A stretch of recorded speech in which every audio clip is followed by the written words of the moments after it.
On Saturday at lunchtime, it's Wolves against Brentford, followed by 4 3:00 kickoffs, and the afternoon ends with Aston Villa taking on an unbeaten Everton side. On Sunday, 3 matches to look forward to, including that one at the Amex between Brighton and Leicester, and that big London derby at the Spurs Stadium between Tottenham and Chelsea. But we also have a little bit of a reunion game for David Moyes as he takes on his former club, Manchester United. Let's hear from Moisey and Ole Gunnar Solskjaer. Manchester United will always have to be competitive, trying to win trophies when they're trying to win the Premier League. That's what that club does. So from that point of view, I think they've given themselves a great chance. They've got a really good balance of youth and experience in their squad now. He's an unbelievable sort of killer as far as scoring goals. He's become, I hope that we can turn Mickey Antonio into a killer of a goal scorer, because Ronaldo started as a wide player and ended up becoming a terrific number 9. So I hope that we can do the same with Mick in the coming years to come. But look, Ronaldo's an excellent player. It's brought another level of excitement to the Premier League, and we'll do everything we can to keep him quiet. In the media, you tend to get judged by the behaviors and the outcomes rather than the intentions, and of course it's black and white, and we go into the game with good intentions, we make changes with good intentions, we go into a tackle with good intentions, we play a pass with good intentions. It's always the outcome that decides what headline that we'll see. So, and very, very rarely is the game either fantastic or really, really bad. It just hovers about good or not good enough. So we know that the expectations are high, and the performance level, we expect more of ourselves as well. Well, he says it himself there, doesn't he, Ole Gunnar Solskjaer? We expect more of ourselves, and he did come under a bit of scrutiny, as you already mentioned earlier on, Tim, after that poor result in Europe midweek. Is that just a sign of the added pressure that's on him now Ronaldo's there? Yeah, absolutely. Not only Ronaldo, but Varane and Sancho, they're the players who he wanted at the football club, and he's got Ronaldo thrown in. I think it's a massive Christmas present, that one. So he's got to get on with it, but it's not only getting on with it, it's not only seeing the improvement, it's actually trying to win something. I think any other manager, if they had as long as Ole's had at Manchester United and haven't won a trophy, they wouldn't be there anymore. I think he's getting a little bit of leeway there, but that's fine. But now the pressure's on him. Can't believe that that you guys in the press, Ole's saying there, you're right, what you see, it's terrible. Come on, Miguel, answer for yourself.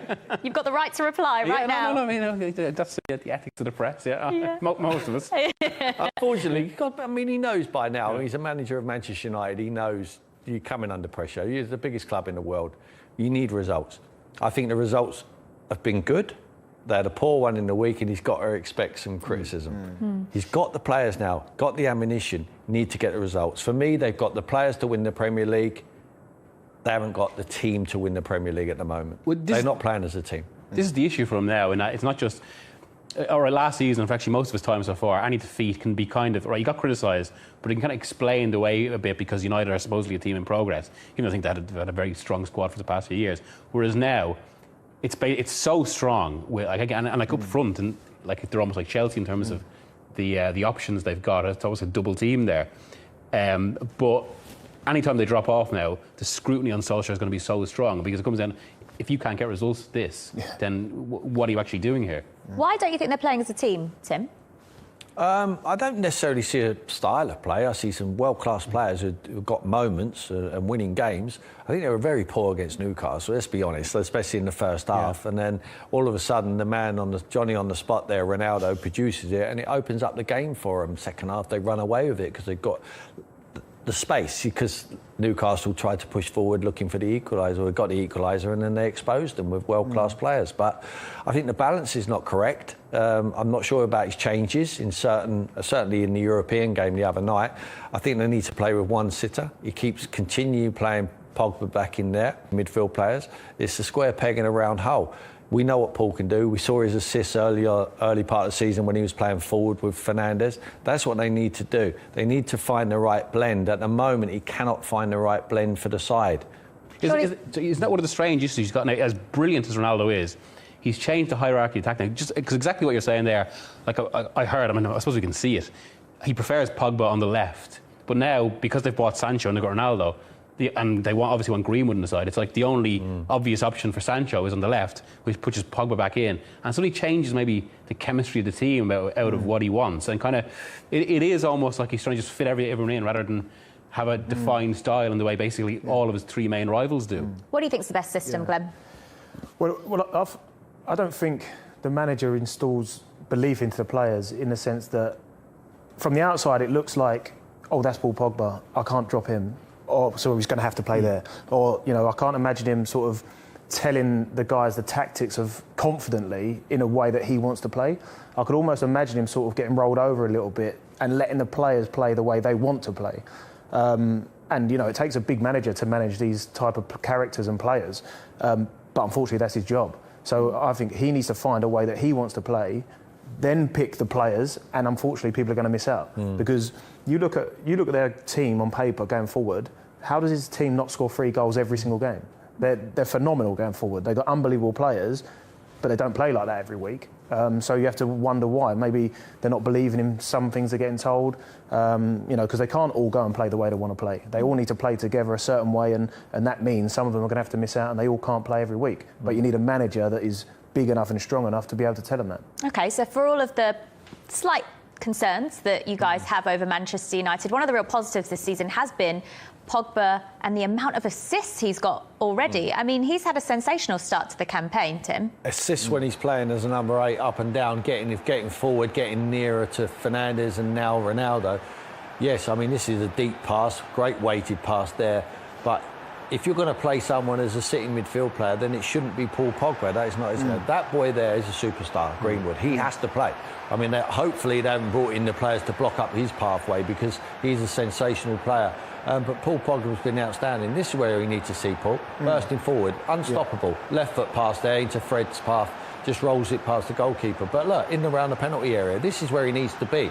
This is where he's at home. That's where he plays for France. He affects the football match. If he gets in and around the penalty area, he affects it. He finds the right pass at the right time. He's got every club in the bag. Look at this little pass here. Look, he can find it. And this one here outside the foot. Whoop. Over there, lovely, great finish. Jesse Lingard comes on, finishes it off. He can unlock the door, like Fernandes can. Their stats could be just identical as each other. Paul Pogba could score goals as well. He can burst into the box. Big frame, you know, he's 6'5", you know, or 6'4", wherever he is. Big guy, can arrive at the right time. Fernandes will score different goals, but their numbers will be very, very similar. But they need to play in the right position. You're not asking Fernandes to come and play deep in midfield. But he's asking Paul Pogba to do that. If you're going to play that style, then leave him out as a side. I would always play him. For me, Fernandes and Pogba have to play. Greenwood has to play. Obviously, Ronaldo plays when he wants to play. He's not going to be out playing every game. When he wants to take a rest, you need another sniffer. You need Cavani to step in and score the goals for you. OK, well, West Ham, we could see a change of system for them this weekend because Antonio is suspended. Who do you think fills that void while he's out? Well, it's a tough one, isn't it? It is a tough one. Obviously, he's a big player for them. You know, he sets the game out straight up from the first minute. You know, he runs his socks off, and the players know exactly how to play with him. So it's hard who's going to replace him. You know, they're not blessed with the biggest squad in the world, so they will miss him. But you know, hopefully, I wouldn't mind seeing them play without a striker. Because if you haven't got someone that can do what he does, then maybe just get more people around the middle of the park. But you know, it's going to be a problem for the manager, but, you know, they don't have the, you know, they're not blessed with a squad that they can just replace these players easy. Do you think Jared Bowen fits that mould, probably the best just for this game, or do you agree with Glenn not going with a striker? I think they play with someone up there, you know, because otherwise you're asking Man United to attack in all numbers, you know, and let everyone come forward. You need to pin someone up there, and I think Jared Bowen's a willing runner. You know, he will move around. He's very willy. He's cute with his movement. If he gets an eye goal, he can score. It's going to be very difficult for him without Antonio because he's the vocal point for them. He's the main man. He's the talisman. And he's been outstanding. That was foolish of him there. He has to learn from that. I mean, Moisey there's talking about, you know, turning him into Ronaldo. Good luck. They've had such a good start to the season, though, unbeaten and winning in their return to Europe on Thursday night as well. So they come into this game, despite not having Antonio, actually pretty confident. Oh, yeah, and again, actually, I think that's to their credit, because I think maybe myself included would have thought that last season was a little bit of a freak, that they surely couldn't sustain it, and yet they've picked up right where they were. I mean, often with teams in those situations, you see them suddenly drop off the next season because it's almost like the adrenaline of it all wears off. Yeah. Now, it will be interesting to see how they adapt to Europe, especially given the strength of the squad and, say, what we're seeing now, the lack of a forward. But, I mean, what they feel like, and this is one of the first times you can say this about a Moyes team in a while, they feel very like his Everton team in that they're very solid and they know when to attack, basically. They're well structured in that way and hurt you in the right moments. Set pieces, there'll be a threat. Yes. I think he will spend a lot of time trying to attack from set pieces. I think that's his main threat, really, for this weekend. OK, quick score? Oh, Man United win comfortably. After hammering them and telling them they can't play, and they win easy. OK. Glenn? Yeah, it hurts me to say it, but yeah, I think they could win 2-0. Oh, OK. Right. Well, that's all our featured games covered, but still 5 more matches to look at. It's time to head around the grounds.